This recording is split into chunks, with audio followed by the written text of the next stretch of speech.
All right, so I do have a question. I tried to get an answer out of you on radio.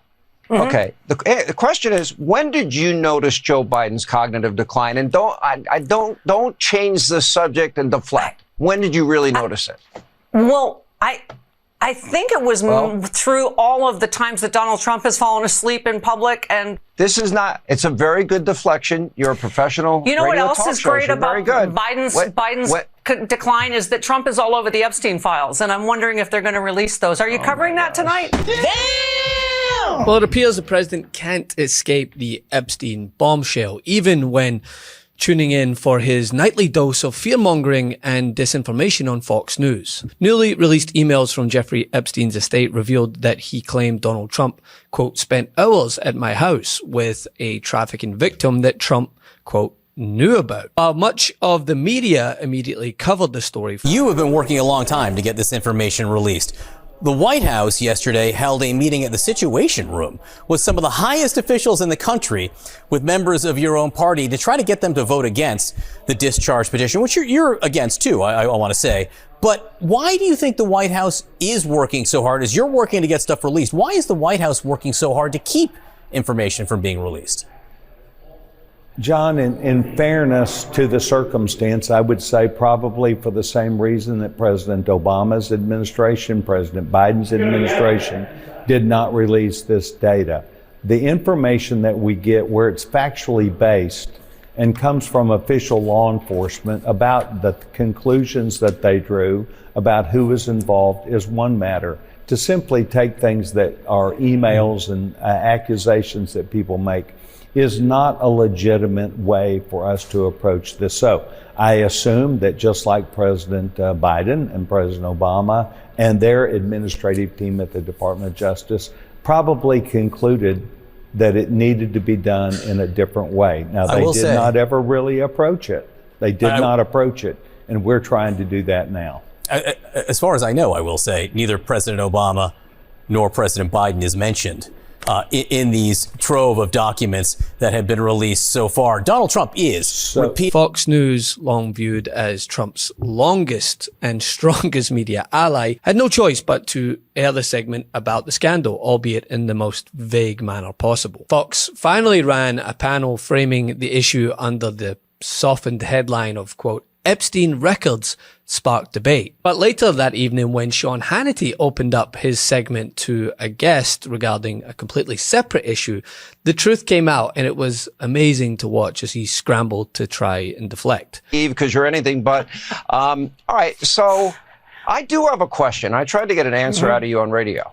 Okay, the question is, when did you notice Joe Biden's cognitive decline? And don't change the subject and deflect. When did you really notice it?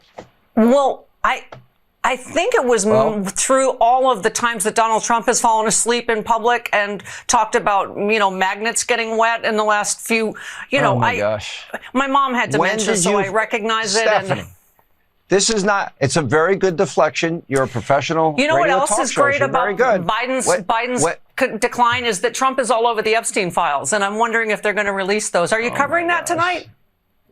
Not really, because the woman that apparently they're talking about is the one that said he was a gentleman and never did anything wrong. And the person that had a grudge was the guy that got thrown out of Mar-a-Lago 25 years ago. And by the way, when you get thrown out of a club in Palm Beach, Florida, that's kind of a big deal. And it's very humiliating and embarrassing. And he was a convicted pedophile. So I'm not exactly putting a lot of gospel truth in what he said. Trump was mad that he was stealing his girls, but But here is the thing, right? If this is all a nothing burger like Trump and his cronies are suggesting, then why are Trump and co working so hard to stop this story before it gets worse? According to reports, the Trump administration personally reached out to Lauren Boebert and Nancy Mace, urging them to pull back their support for the House's bipartisan effort to force the full release of Epstein's government files. But given your interest in transparency, Caroline, why are White House officials then meeting with Representative Boebert in an effort to try and get her to not sign this petition calling for the release of the files? Doesn't it show transparency that members of the Trump administration are willing to brief members of Congress? What you just said is one of the most insanely idiotic things I have ever heard. It sure looks like Congresswoman Lauren Boebert did a brave thing today. Few people in politics are more polarizing, but put politics aside and consider what is being reported by the New York Times, CNN, and others, that President Trump directly pressured Boebert to help him stop the release of the Epstein files by pulling her support off a congressional petition and sinking that effort.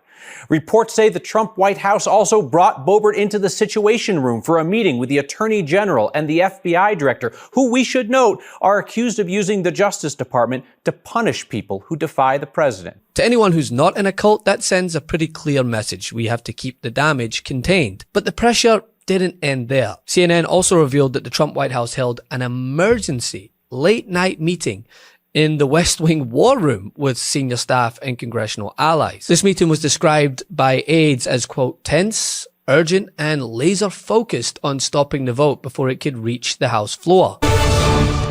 Breaking news, CNN has learned there will be a meeting today inside the White House as aides try to manage a potential House vote on the release of the Epstein files. This comes, of course, just hours after Democrats on the Oversight Committee released emails from Jeffrey Epstein himself mentioning Donald Trump by name multiple times. I want to get straight to CNN's Caitlin Polans. Caitlin, what are you learning?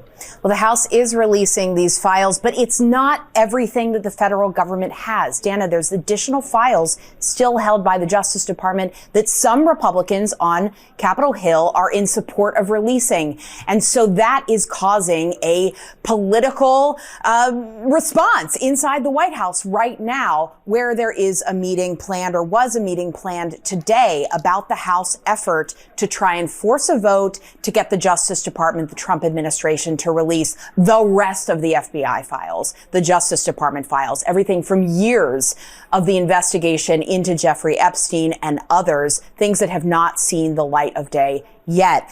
What one source tells me, we have multiple sources confirming that this meeting is happening, but what one source tells me is that this meeting was planning to include some key figures from the Justice Department, the FBI Director Kash Patel, the Attorney General Pam Bondi, the Deputy Attorney General Todd Blanche, and then one of those Republicans in support of transparency, Republican Representative Lauren Boebert of Colorado. So what might happen at this meeting if Boebert could be swayed in a different direction on wanting transparency here? That is all something that is going to be at issue. So when a president must activate the same room that is used for national crisis to prevent the release of a dead sex trafficker's files who he has an abundance of pictures and ties to, that tells you exactly how lethal this could be. I mean, he's trying to hide the truth like it was last month's unemployment numbers or something. Look, they're all in red. They're all in the negative territory. But on immigration, he's 5 points underwater. Foreign policy, 8 points.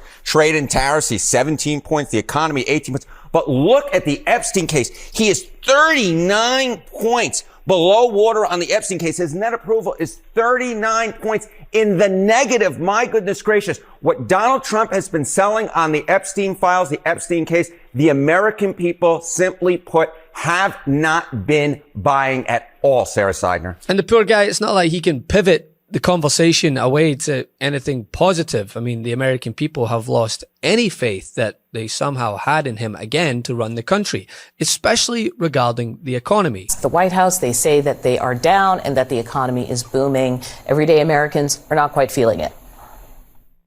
Every time I go to the grocery store, I am shocked. For 11 items, I paid $40.38. You heard that right. The 1 pound of ground beef I got was $9 a pint. A pint of blueberries was $6. When was a box of cereal $9.29? I didn't realize how quickly they raised the rent prices, and I'm out here asking y'all to buy my album. Cardi B there. So the president claims that Democrats have fooled the public into thinking that there's an affordability crisis.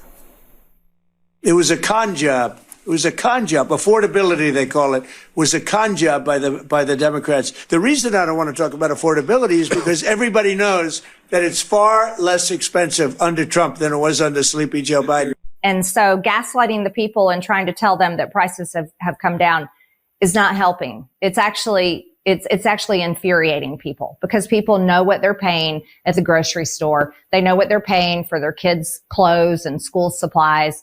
They know what they're paying for their electricity bills. And so that approach does not work. We need compassion, and show that we care about the American people and show that we are in the trenches with them on what they're going through. That's first and foremost. You don't gaslight them, you don't lecture them, and you don't deny what's happening. He can't escape bad news anywhere he looks because it's reality. And when his allies are defecting, his media safe haven is airing the story that he's trying to hide, and the White House is holding emergency meetings to stop a vote.